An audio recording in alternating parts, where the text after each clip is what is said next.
I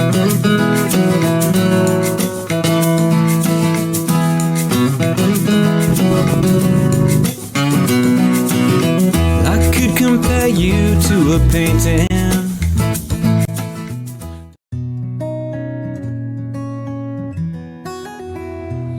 First camping adventure dito sa Mount Olis. Register muna tayo, then pupunta na tayo sa campsite. Olis ay isang uri ng parrot ng unang panahon. Ang Mount Olis ay naging vantage point din ng mga sundalong Hapon noong panahon ng giyera. Dahil sa 360 degrees na view nito, nakikita nila ang kanilang mga paparating na kalaban.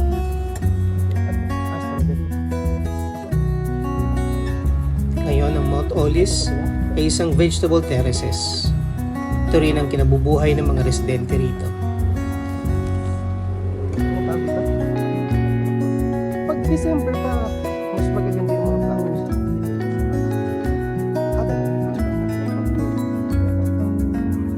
December pa.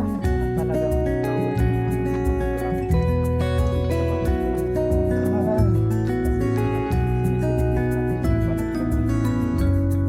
February. Ang January hindi.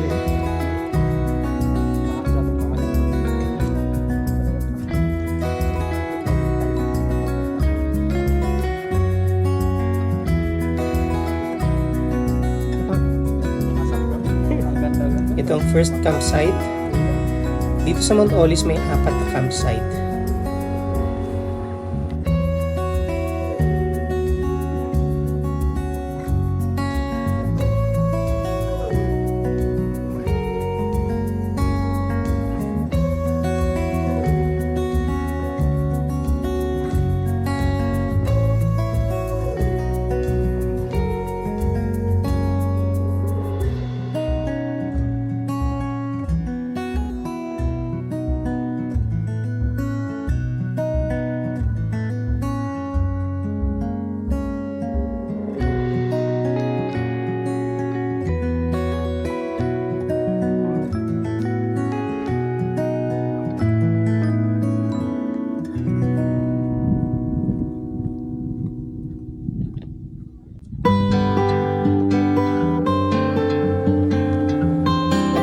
Tayo magtatayo ng tent. Solo lang ako dito sa site na ito. Pero sa ibang campsites may mga campers na rin na nagtayo ng kanilang mga tent.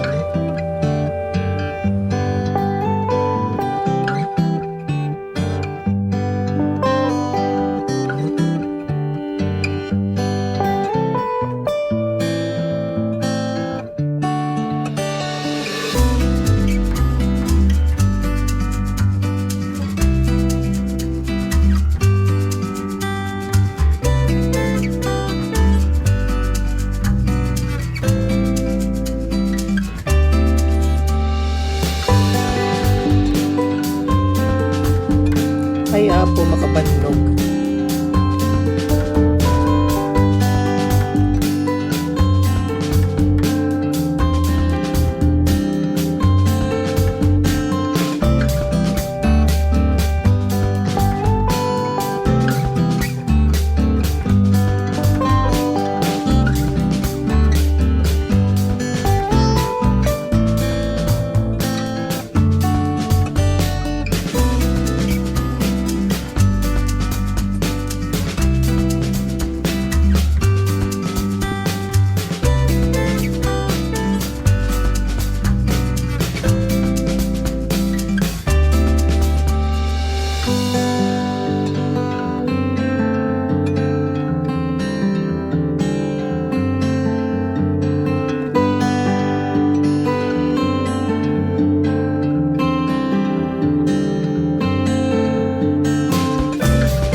ginabi na nga ako sa pagtatayo ng tent. Mahirap din pala pag mag-solo.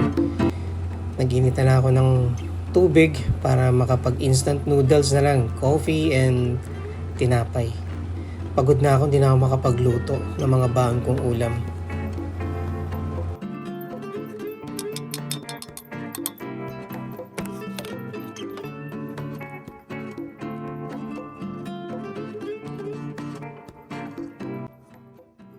Mangantayon.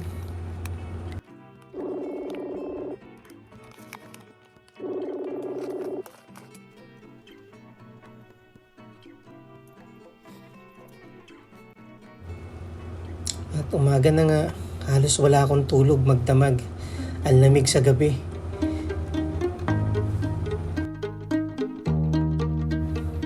Napakaganda rito.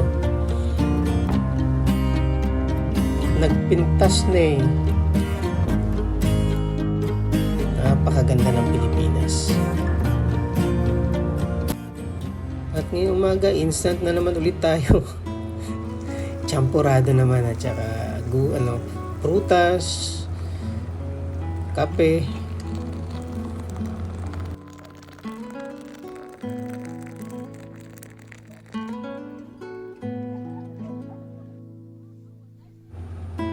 Mangantayon.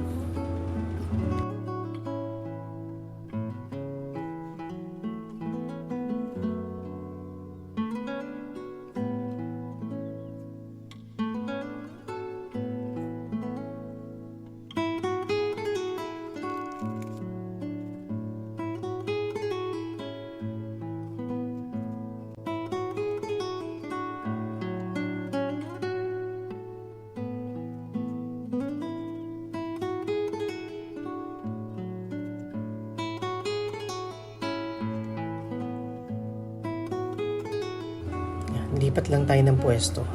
Salubungin natin ang araw sa umaga.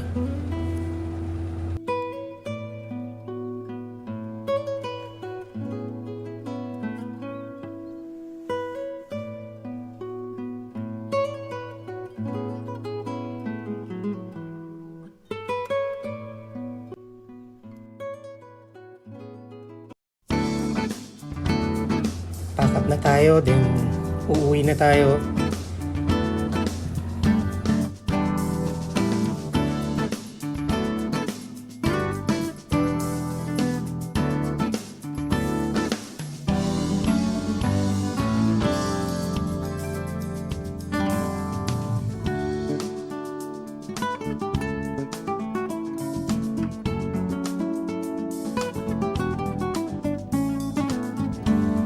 Clean as you go.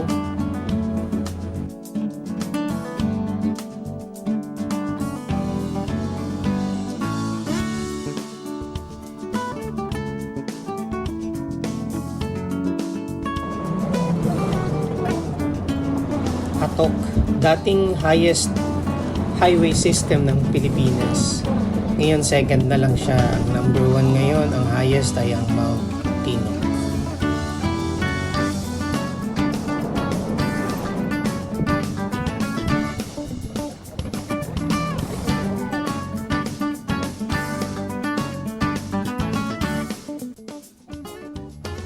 Salamat, Ama.